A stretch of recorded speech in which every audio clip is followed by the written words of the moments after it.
Buenos días, jóvenes y señoritas. Bienvenidos a la sesión número 1. En esta sesión abordaremos algunos conceptos generales de números naturales, números enteros, operaciones con números enteros y jerarquía de operaciones. Bienvenidos al CCTU Hotzingo y disfruten de este curso de inducción.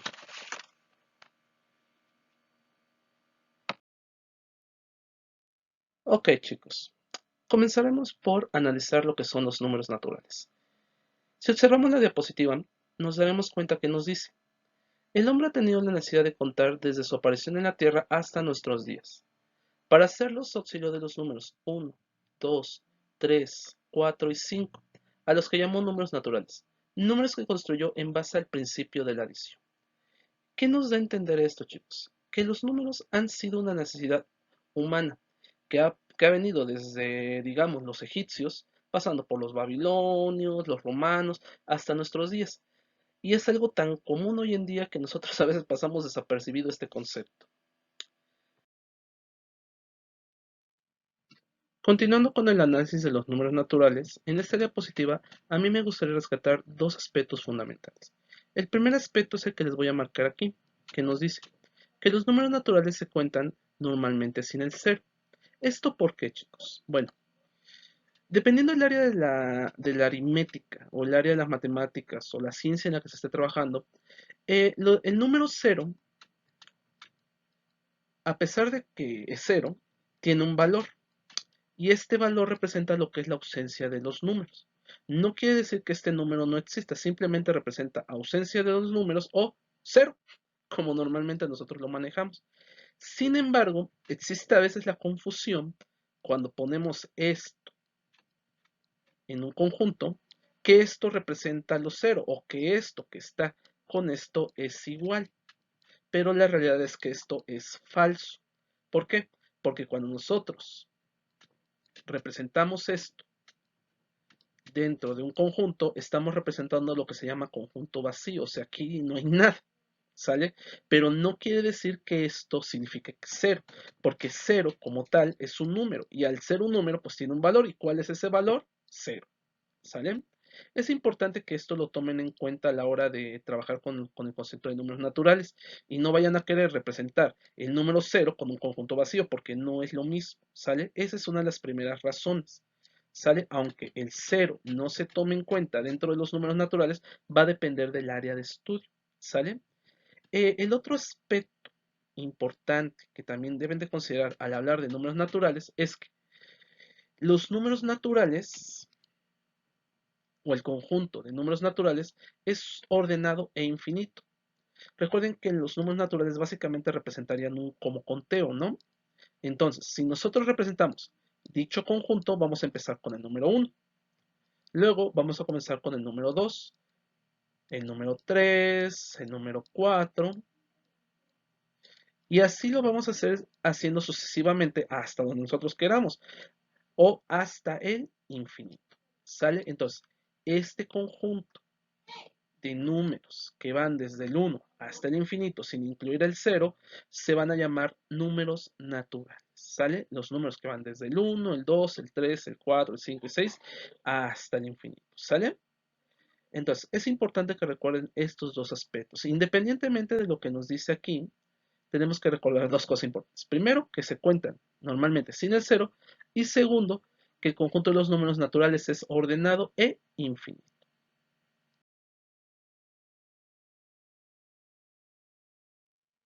Entonces, jóvenes, para finalizar diremos que dependiendo el área de estudio, vamos a encontrar dos definiciones del concepto de número natural. La primera definición es sin el cero, la que solamente toma los números del 1 hasta el infinito, y la segunda definición es aquella que puede considerar el cero, pero el cero como un número que corresponde a la ausencia de los mismos, o sea, de estos números. ¿Sale? Entonces, estas son las dos definiciones que podemos encontrar respecto al concepto de números naturales, pero hablando de manera general, estos conceptos son lo mismo.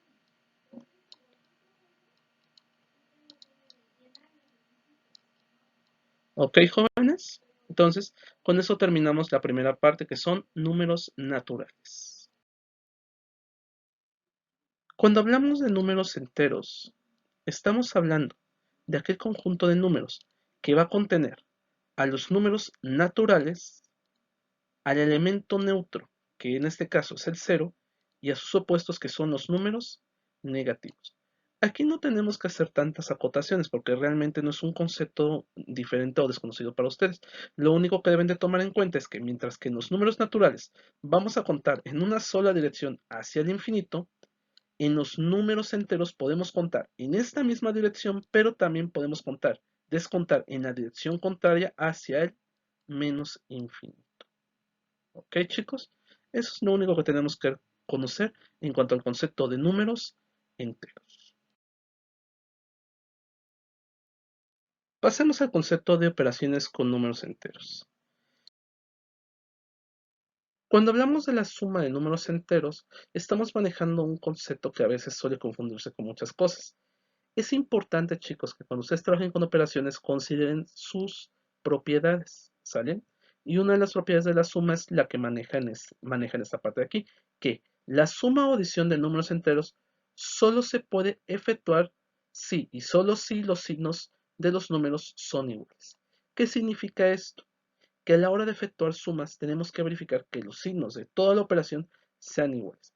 Por ejemplo, en el primer caso, nosotros observamos una suma corriente, que en este caso sería 3 más 9. ¿Cómo sabemos que este número es positivo? Porque imaginariamente nosotros imaginamos que aquí tenemos un símbolo de más. Si el símbolo de aquí fuera negativo, obviamente ya no sería una suma, sería otra cosa. ¿Sale? Entonces, al tener dos números con los mismos signos, el resultado obviamente va a ser 12 con número positivo. Pero también tenemos el caso de la suma de números negativos. En ocasiones nos llegan a presentar problemas de este estilo. ¿Y qué solemos hacer algunos? Pues pensamos que es una resta. Intentamos restar estos números y obtenemos un número que no tiene nada que ver con lo que es una suma.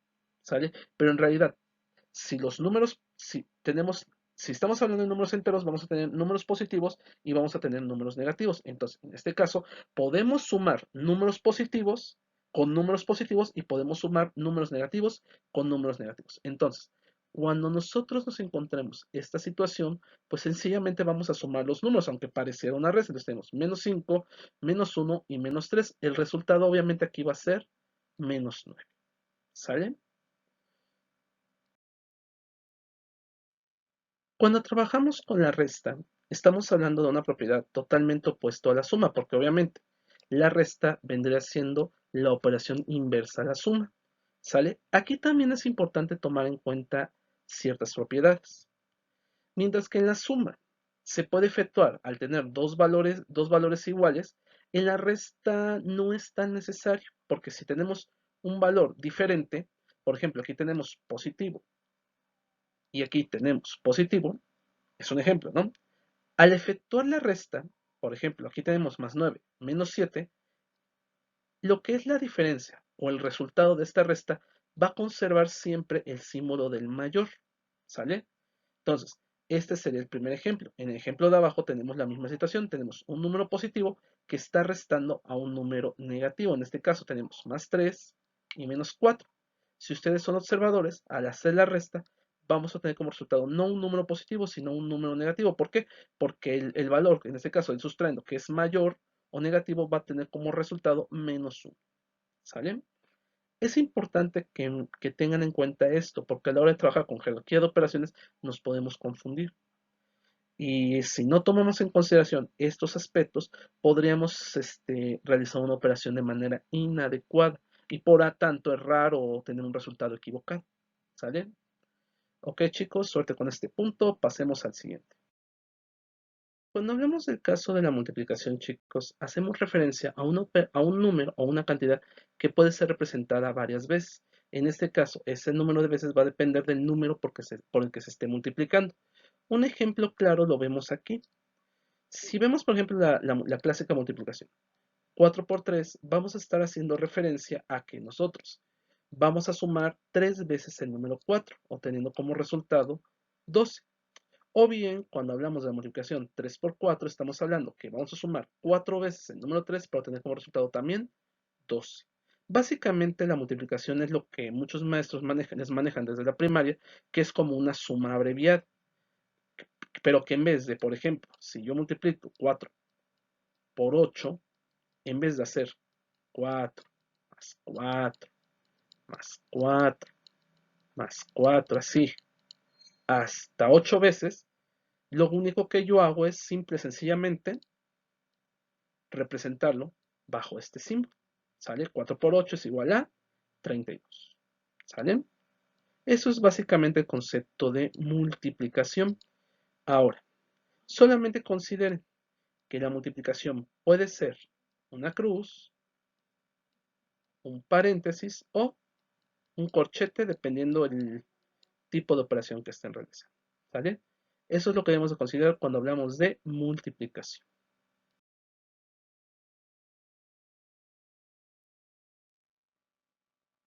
Cuando hablamos de divisiones, debemos de considerar toda una serie de propiedades.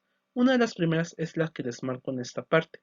Cuando en una división el residuo es igual a 0, entonces se dice que la división es exacta. ¿Qué significa esto? Por ejemplo, tenemos el caso de la división. 3 entre 3, ¿cuánto va a ser? Pues nosotros sabemos que ¿cuántas veces va a caber 3 en 3? Pues 1. Entonces, cuando nosotros multiplicamos 3 por 1, vamos a obtener como resultado 3. Si nosotros hacemos la diferencia de estos dos números, pues vamos a obtener 0. En este caso, se dice que esta división es de tipo exacto. ¿Salen? Ahora, la forma de representar de las divisiones. La primera es que una división se debe ser con una caja divisoria. Esta sería una de las primeras formas de representarla, la que yo hice hace un momento. Por ejemplo, 3 entre 3. Pero también nosotros podemos encontrar otra forma de representar la división, que es la división de dos puntos. Por ejemplo, si en un libro de matemáticas ustedes llegan a encontrar estos dos símbolos, estamos hablando de una división también, ¿sale? Otra forma es con el clásico signo de una raya, que tenemos, por ejemplo, 3 entre 3, también se considera una división. Y la última que es la raya horizontal o la fracción, porque básicamente una división también viene siendo una especie de representación de una fracción, ¿sale? Estas cuatro formas serían en las que nosotros vamos a representar lo que es la división. Ahora, para no alargar tanto este video porque tengo el tiempo limitado, yo les sugeriría que le diéramos una leída a esta parte, que es el algoritmo de la división. Aquí nos indica cuáles son los pasos para poder realizar una división y qué se debe considerar en ello. ¿Sale, chicos? Entonces, dejo este video, dejo esta diapositiva en el contenido que voy a subir junto con el video para que ustedes lo puedan revisar con calma y puedan ver lo que es el concepto de división. ¿Sale?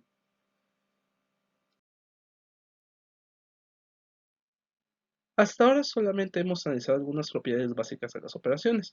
Un ejemplo de ello viene siendo por ejemplo, la suma, que sería 3 más 4 es igual a 12, donde si los dos símbolos son iguales se puede efectuar la suma.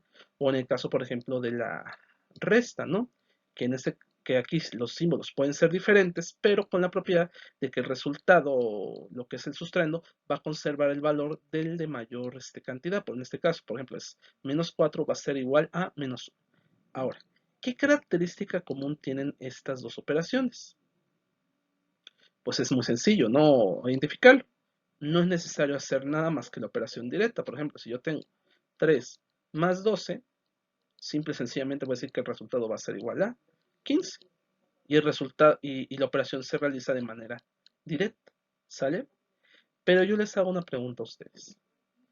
¿Qué sucede cuando yo tengo una operación con estas características? Por ejemplo, 3 más 4 más 8 al cuadrado menos 3. Y esto lo encierro otra vez dentro de otro corchete y lo multiplico por 2. ¿Qué sucede en esta situación? Pues ustedes ya sabrán, ¿no? Se tiene que resolver la operación. Sin embargo, el problema aquí es que esta operación no se puede realizar de manera directa. Eso es imposible, o sea, ¿por qué? Porque si yo lo hiciera de esa manera, obtener un resultado que no es correcto, o un resultado mal o incorrecto, ¿no? Cuando trabajamos con este tipo de operaciones, vamos a aplicar el concepto de jerarquía de operaciones. O básicamente le vamos a dar un orden de cómo vamos a ir resolviendo cada una de estas operaciones. Dicho orden se representa en este pequeño diagrama, ¿sale? Si nosotros analizamos, o sea, ojo de buen cubero, este diagrama, nos vamos a dar cuenta primero que se tiene que resolver lo que está dentro de los paréntesis o los corchetes. Después de esto, tenemos que resolver ya sea la potencia o en este caso la raíz si es que lo hubiera dentro de la operación. Seguido de esto, realizamos lo que son multiplicaciones o divisiones y finalizamos con las sumas y las restas.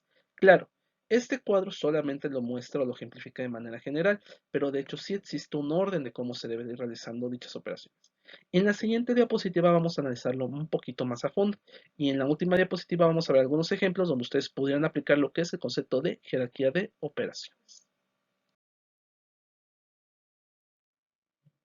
Continuando con el concepto de jerarquía de operaciones, ahora nos toca analizar lo que es el orden de esta jerarquía. Primero vamos a checar el concepto de los paréntesis. ¿Qué nos dice aquí? Realizar las operaciones que estén agrupadas, es decir, que tengan paréntesis desde la más interior hacia la más exterior. Podemos tener el siguiente ejemplo. Tenemos 3 más 3 más 2. Al tener esta operación, la primera que vamos a realizar es la operación de 3 más 2, porque es la que está agrupada o está dentro de un paréntesis. Entonces, si yo hago la operación 3 más 2, voy a tener como resultado 3 más 5. Y nuestra operación simplemente se va a convertir en una suma. Entonces, el resultado de 3 más 5 va a ser 8. Eso sería de manera muy rápida el primer concepto. Luego vamos con el segundo concepto, que nos dice: realizamos las operaciones de potencias o raíces en el orden de izquierda a derecha. Supongamos esto.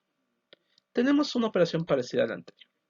Tenemos un paréntesis, pero en la parte interna del paréntesis tenemos otro paréntesis que incluye el número 3 elevado al cuadrado. La pregunta es, ¿cómo vamos a eliminar este paréntesis y luego el paréntesis de afuera? Pues si seguimos esta regla y tenemos aquí un cuadrado, primero vamos a elevar esta potencia. Entonces, 3 más 2 me va a dar como resultado 9. ¿Sale? Y simple y sencillamente para eliminar el paréntesis, pues vamos a hacer una multiplicación de este símbolo por lo que está dentro del paréntesis, que sabemos que va a ser 9. Entonces nos va a dar 3 más 9. Esto va a ser igual a 12. Ese vendría siendo la aplicación del segundo paso o segunda regla.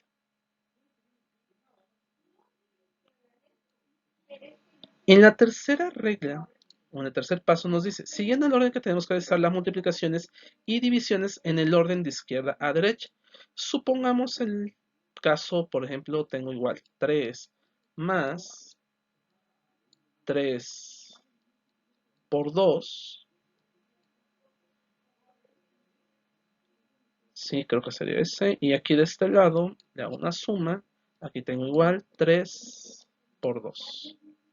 ¿Sale? Entonces, en esta situación, ¿qué hacemos? Pues obviamente vamos a aplicar primero la regla número 1, que es resolver lo que está dentro de los paréntesis. ¿Sale?